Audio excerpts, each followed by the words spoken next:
경제 현안을 보다 쉽게 풀어보는 경제 읽기 시간입니다. 오늘도 다양한 경제 이슈들 김대호 경제학 박사와 함께 짚어보겠습니다. 어서 오세요. 네, 반갑습니다. 예.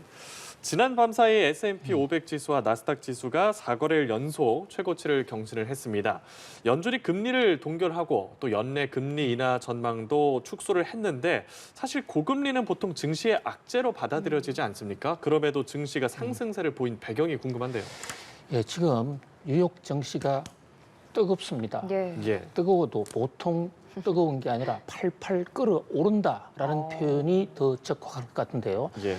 지금 S&P 지수 또 나스닥 지수 사상 최고치입니다. 역사 이래 가장 높다는 겁니다. 보통 주가가 이렇게 올라가는 과정에서도 너무 오르면 조정을 받고 떨어졌다가 올라가고 이런 어떤 사이클을 그리게 되어 있는데 요즘 뉴욕 증시는 완전히 브레이크 없는 폭풍 질주하는 차량처럼 속도가 계속 올라가고 있습니다. 특히 최근 4영업일 연속 오른 것은 상당히 역사적인 그런 상승인데요. 지금 앵커님 잘 지적해 주신 대로 예. 연준이 지난번 FOMC 회의를 하면서 올해 금리 인하 원래 당초에는 3번 하려고 그랬는데 3번은 어려울 것 같아. 그리고 올해 많아야 1번이다라는 점도표 결과를 발표했거든요.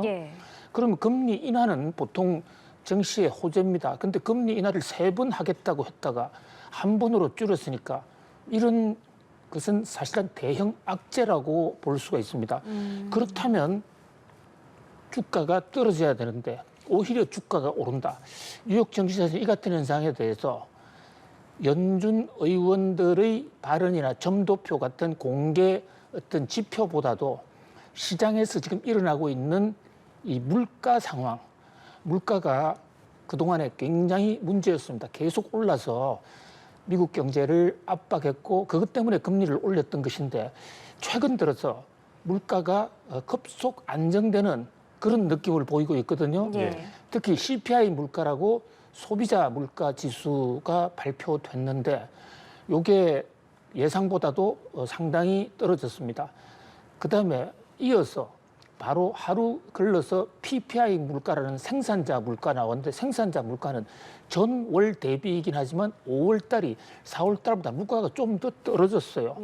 자, 그 얘기는 이제 물가가 그렇게 전 세계 서민들을 괴롭히더니 적어도 미국 물가는 조금 잡히는 거 아니야?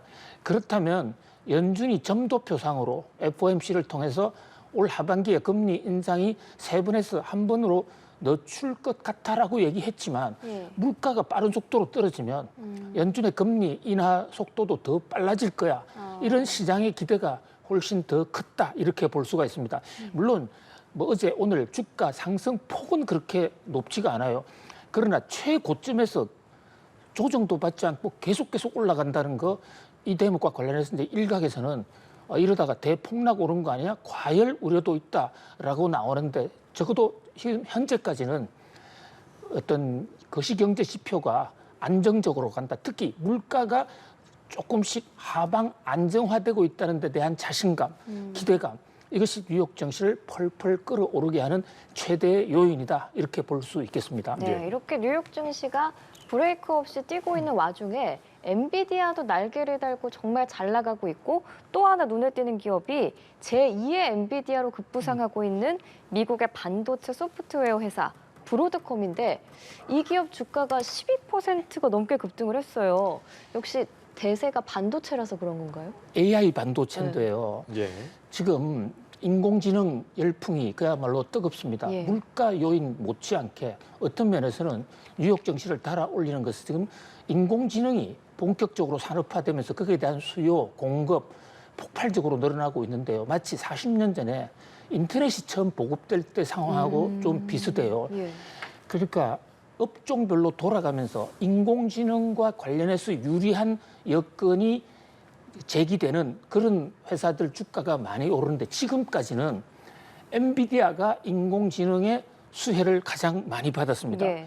그래서 이제 엔비디아가 주가가 많이 올랐는데 밤사이에는 브로드컴도 많이 올랐거든요. 사실 브로드컴은 올 초부터 상승세를 보여서 거의 엔비디아와 그 같은 속도로 올랐다 이렇게 볼 수가 있어요. 예. 지금 앵커님이 브로드컴이 엔비디아 제2의 엔비디아다 예. 이렇게 예. 지적하셨는데 예. 그 열기의 순서로 보면 브로드컴이 첫 번째, 엔비디아가 첫 번째, 브로드컴이 두 번째가 맞는데요. 브로드컴 사장한테 직접 물어보면 무슨 소리야? 엔비디아가 제2의 브로드컴이야. 우리가 인공지능의 원조야. 아. 예. 이렇게 얘기하거든요. 자, 이것은 브로드컴이 뭐 하는 회사인가를 좀 알 필요가 있어요. 예. 브로드, 넓다, 광역 이런 뜻이고 컴은 커뮤니케이션. 그러니까 넓게 통신을 한다는데 인터넷의 통신을 하는데 들어가는 반도체를 설계하는 회사입니다. 예. 자, 지금 엔비디아가 그동안에 주가가 왜 올랐냐면요. 엔비디아는 인공지능 교육시키는 데 들어가는 반도체 GPU를 거의 독점적으로 만드니까 인공지능이 잘 되면 엔비디아 주가가 올라갈 것이 하나의 등식처럼 그렇게 형성이 돼 있었어요. 예. 근데 지금 엔비디아 주가가 너무 오르니까 조금 조정을 받는 상황에서 브로드컴이 이제는 엔비디아보다도 브로드컴의 시대다. 이 얘기는 무슨 얘기냐면 이 인공지능 반도체를 엔비디아가 판 게 그게 어디로 가냐면요. 그 엔비디아의 반도체를 사는 기업들이 마이크로소프트, 아마존, 구글 같은 이런 클라우드 서비스, 그러니까 대규모 데이터 센터를 만들어 놓고 거기서 집단적으로 인공지능 교육을 시키고 그것을 이제 무선을 통해서요. 각 기업체에 연결해 가지고 일반 기업체에 컴퓨터 서버가 없는 회사들한테 클라우드를 통해서 인공지능 서비스를 대신해 주고 그 돈을 받는 거거든요. 예. 그런데 지금 브로드컴이라는 회사는 뭐 하느냐면 바로 일반 회사와 마이크로소프트 같은 클라우드를 연결하는 인터넷 메신저 여기에 들어가는 반도체를 만들어낸다고요. 아. 그러니까 엔비디아의 반도체 이제 어느 정도 좀 공급이 되고 있는데 예. 브로드컴 입장에서는 그거 반도체 공급만으로 인공지능이 되는 것은 아니야. 인공지능이 되려면 클라우드를 통한 엄청난 양의 인터넷 교신이 돼야 되는데 아. 그 교신에 들어가는 반도체는 브로드컴 우리가 거의 90% 이상 만들고 있어. 거기다가 또 브로드컴이 엔비디아하고 똑같이 액면 분할도 했거든요. 예. 네. 이런 현상은 당분간 계속될 것으로 보입니다. 그러니까 브로드컴, 엔비디아뿐만 아니라 인공지능 생태계에 깔려 있는 여러 회사들이 시점에 따라서 그 자기들이 잘하는 품목에 대한 수요가 폭발하면 그때 주가가 올라갈 수 있는 순환매 현상을 보이는 이게 40년 전 인터넷이 처음 시작될 때도 이랬거든요. 예. 그런데 여기서 조심해야 될 것은 이제 주가가 인공지능 열풍으로 전반적으로는 오르고 있지만 그러나 인터넷 시대에도 닷컴 버블 같은 그 중간에 오기도 했거든요. 네. 그래서 기업의 내부 사정 또 기업의 주가가 얼마나 높은가 하는 밸류에이션 평가 이런 것까지 좀 세부적으로 하면서 전문적으로 투자를 하는 것이 현명하다. 그냥 남 따라서 하다가는 이유도 모르게 어떤 꽁지를 잡을 수도 있다. 뭐 이런 교훈도 함께 지금 제기가 되고 있는 상황입니다. 예, 테슬라의 주가도 3% 가까이 상승을 했거든요. 시간의 거래에서도 소폭 오름세를 보였는데 이 부분은 일론 머스크에게 수십조 원의 성과 보상을 하는 안건이 테슬라 주총에서 가결된 영향이 크다고 지금 보이고 있어요. 그렇습니다. 예, 테슬라는 그야말로 그 여러 가지 신출 기몰한 행동을 많이 해서 예. 좋게 보면 혁신이고 나쁘게 보면 예측 불허한 회사다 이런 평가를 받고 있는데 밤사이에 테슬라의 창업주의자 CEO인 일란 머스크가 2018년에요. 원래는 77조인데 요즘 주가가 좀 떨어서 60조인데 이게 자기가 경영을 잘하면 스탁 옵션을 봐서 내가 특별 보상을 받아야 될 것이다 라는 안을 통과시켜서 이미 그 돈을 받았어요. 예. 그러니까 받을 때 금액은 77조를 받았는데 요즘 테슬라 주가가 많이 떨어져 있거든요. 그러니까 60조 정도 된 거예요. 그런데 소액주주들이 소송을 제기했는데 그 머스크에게 70조 원 보상 주기로 한 그건 절차상의 하자가 있기 때문에 무효다.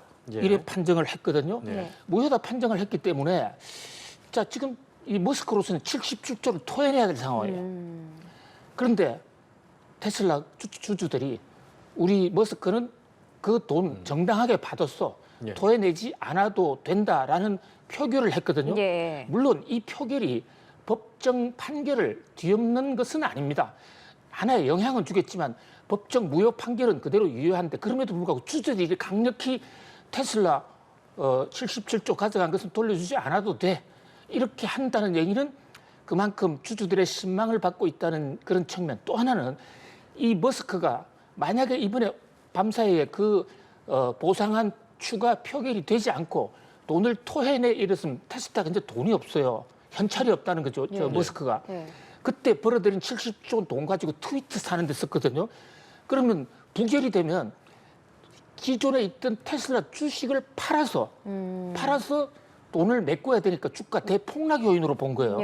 그런데 그 폭락 사태는 일단 막을 수 있는 게 아닌가. 이런 정말 이 주식 역사, 자본주의 역사상 듣도 보도 못한 아주 이 예상 외에 엄청난 주주 보상 규모, 그리고 또 주주 보상에 대한 법적 무효 판결, 이런 것이 전전반쳐가면서 주가가 또 물결치고 있다. 이렇게 볼 수 있겠습니다. 이것은 이 대목 하나는 테슬라의 주주 보상안이 합의가 됐다 하더라도 이것이 확정적인 호재다, 악재다 이렇게 단정 지을 수는 없고 여전히 어떤 미지수의 변수는 많다 이렇게 볼 수 있겠습니다. 코스피도 나흘 연속 상승 흐름을 보이고 있는데 짧게 향후 증시 어떻게 전망하시는지. 예, 지금 뭐 전반적으로 세계 경제의 어떤 그 안정적 연착륙, 금리를 올려서 많이 고통을 받았지만 이제 물가도 잡고 경기 침체도 없다라는 이런 기대가 있거든요. 이런 기대가 이제 확산이 된다면, 그리고 실제로 사실로 드러난다면 주가가 좀 오를 수 있다.